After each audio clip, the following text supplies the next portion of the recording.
Welcome back to the Marching to Madness College Basketball Podcast, where today we host once again my good friend James Jones of the Yale Bulldogs. They're tied for first place in the Ivy League with Princeton. But if you look at the Ivy League, you have 6 teams within 2 games of each other. So it's a really complimentary league as far as the challenges go, isn't it, Coach? Yeah, this year has proven to be such that, and everybody's really tight. And we're looking forward to trying to win out here and take home another championship. The last 7 or 8 seasons, the Bulldogs are 75-26 in the Ivy with 4 championships, 2 tournament titles, 4 NCAA tournament berths, and 7 postseason appearances. Talk about how, as a coach, you could build that type of mantra with the weaponry you've had. Well, we've been fortunate here. I have a great group of assistants who I work with every day, and we've done a really good job at recruiting and building players. And, that's obviously what it's going to take to be able to do that and to convince some young men that could certainly help you win championships, to convince them that this is the right place to go. And, we've been fortunate enough to do that. And I think the main thing is that we help guys get better. They improve when they're here. And so guys from year to year, last year we lost Azar Swain and Jalen Galadon and Matt Cotton, who was supposed to come back and play, but he's been out all year with an injury. He's going to grad transfer next year. So those are 3 guys, and our 3 mainstays, our 3 guards were all not playing or gone. And we're still in a fight for a championship. So there are guys on the bench that didn't play much, and now they have their opportunity and they're stepping up. You guys have got one of the top defenses in the country. You allow only 39.3% from the floor. That's 12th in college basketball. And you've won 6 in a row by an average of 13.9 points per game. What have been the keys to being able to be so assertive with those types of figures based on the fact they're proven to win? Well, yeah, like we talk. You talk about mantra. Ours is threefold. We want to defend, we want to rebound, and we want to share the ball. And we feel we do those 3 things at a high level, we have a chance to win every game. And certainly, we want to hang our hat on the defense because you can do that every night. Shots aren't always going to fall, but you can follow a scouting report and then play that to the best of your ability. And we've been able to do that, and that's been really helpful for us. And we've had great energy on the defensive end, and I think that's what it takes to be successful. When you look at the defense, you're holding opponents to 61.3 points per game. My question is, as you outscore them by 15 a game over the season, talk about how people try to attack generally such a good, proven defensive team. Well, we've seen it all. We've played a number of different teams that play different ways. Teams that are going to try to get up and run up and down. Teams that are going to try to beat you in the half court and execute sets. Teams that are going to try to run motion against us. So we've seen a little bit of it all. We're basically a man-to-man team. We do a lot of drop coverage. We don't switch, but unless it's an emergency switch, we'll dig a little bit in the post. We'll double a little bit in the post. So we've done pretty much the same thing, but it's that energy and our effort that's able to stop opponents no matter what you're going to run. And that's obviously the key. No matter what you're running on offense or no matter how you want to attack us, we're going to do a good job at staying true to who we are as a team and trying to get stops that way. The defensive concepts that have allowed the Bulldogs to be tough in the paint, because you have John Poulikaitis down there and August Mahoney.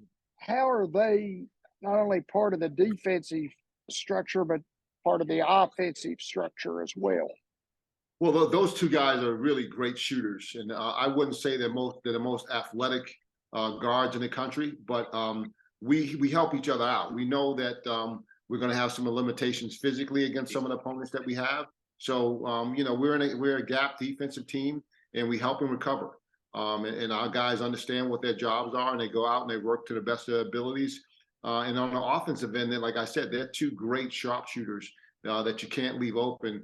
August has a great ability to drive to the basket, but he's flat out the best catch and shoot person I've ever coached. He's unbelievable. Like, if you put him out on the court, I think he could beat anybody in a 3-point shooting contest. And John, he's a great tough shot maker. He'll make a shot where he's stepping a guy off from like, 25 feet faster than he will make a catch and shoot. So we have a good mix, and those guys certainly add to making us whole. Matt Doling is one of your keys inside as well. He shoots 62.7% from the floor. How do you generally set his shots up for him to be so effective? Well, he's a very unique player. He's about a 6'5.5", 6'6" guard that we're really playing at the 4. He has unbelievable hands and great touch. So we kind of get him in situations where he can drive it against a bigger player that's probably a little bit slower than he is. And at the same time, he's really athletic, so he can jump over the top of a lot of guys. But he has great touch in and around the basket. And all those 5, 6, 8-foot touch shots he's able to make. He had an injury to his shooting arm early in the year, and it really hampered him. At the start of the season, he was shooting like 75% from the floor, and his shooting percentage went down a little bit because of this injury. But he's starting to come back and play like himself. Like in the last game, he was 9 for 10. So he's able to go out and get bucket after bucket after bucket. Makes my job a lot easier. Yeah. Ed Jarvis at 6'8", 220 probably makes your job a lot easier as well. He shoots 57.7%. Very big key inside. Then you have Isaiah Kelly as well. He shoots 58%. So both of these are consummate scorers from the inside or inside the arc. What offensive skills make them a different matchup than Matt for inside play? Well, EJ is a very unique guy. He doesn't do anything normal. Like everything he does is a little abnormal. He's going to put a spin on the ball or do a up and under where he doesn't have to. Just a very unique player. But I think the thing that helps them greatly is that guards are able to break down the defenses. They get them some easy baskets that way. But they're also both really good on the offensive rebounding side of it, where they get some extra opportunities there. So, and then when we get out in transition, so they have a number of different ways and a number of different opportunities where they score the basketball and really help us make us a complete player. A complete team. Isaiah Kelly is a super athlete, really quick off his feet and able to go up and jump over people and score that way. And out in transition, they're both really good. You have a solid point guard in Bez Mbang. Obviously, he's a solid playmaker, but he also leads the defense as he averages 1.3 steals per night. Yeah, he's the flat-out best on-ball defender that I ever coached, and it's not even close. It's really unbelievable to watch him get through a ball screen and stay in front of the ball. We're the #1 defensive team in our league and one of the best in the country because he's kind of like the middle of your defense, right? He's your shortstop, he's your catcher, he's your center fielder, all in one. And he does a great job at containing the basketball, which makes everybody else's job a little easier. So when you have a player that's that good on the defensive end, is this something that he came up doing, with other coaches and practices? Yeah, I think that a lot of it too is that he just has this will to win. And, like when I was a kid growing up, it was almost like somebody was talking about your mother when they scored on you. At least you felt that way, right? It just angered you that much. I think that Bez is that same way. Like he takes it personally, is what I'm trying to say. It's a personal thing for him, and he's just been gifted athletically, and his instincts are extraordinary to be able to stay in front of the ball and make your life tough.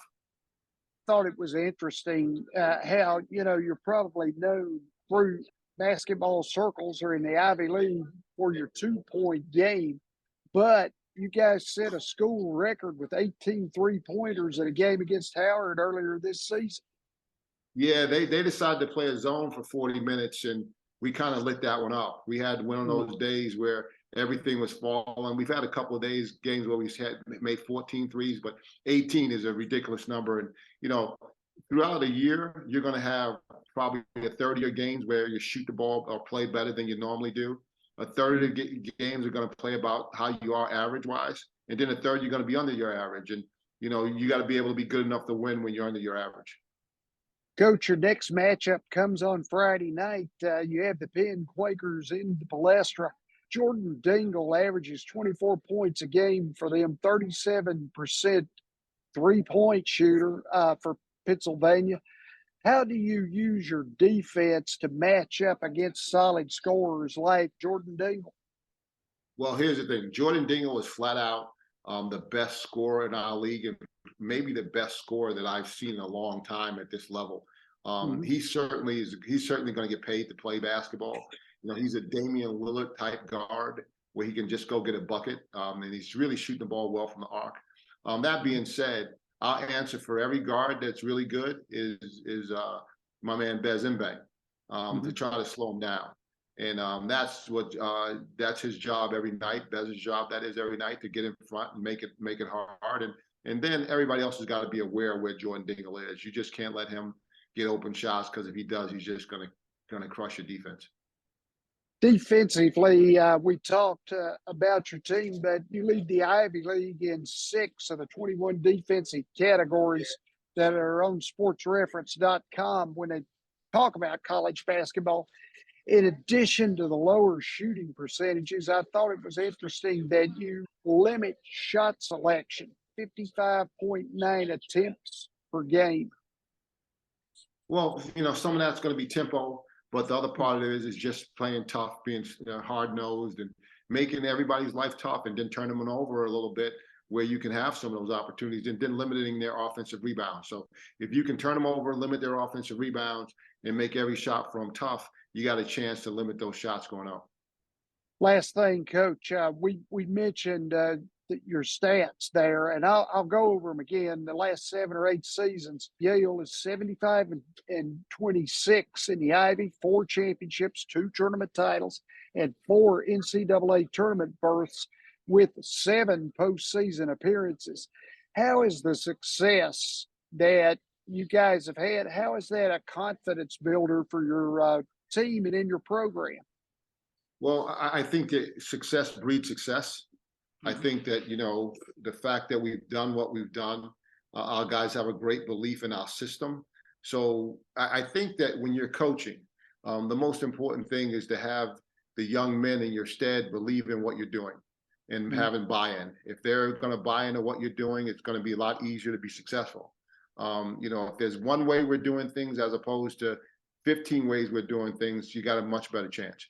So with that success, you know, kids believe in what you're doing. So if a kid's not playing, they're looking at the coaching staff and thinking, well, I'm not playing probably for a reason, because the coaching staff knows what they're doing.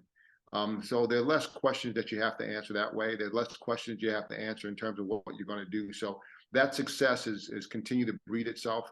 And, you know, the program is such that the older guys help teach the younger guys. So it's just not the coaching staff that's talking about how we play Yale basketball. It's the upperclassmen teaching the younger guys what Yale basketball is all about. And that certainly makes a difference in our success. Coach James Jones, the Yale Bulldogs, one of the top teams in the East now, as I see. Coach, I appreciate you coming back on with me, and I wish you the best here throughout the end of the season and the tournament season. Well, Ken, listen, it's always good to come on with you. I'm glad you're healthy and doing well. And anytime you need me, just feel free to hit me up. Thanks a lot, Coach. Good luck now. You be good now. Take care.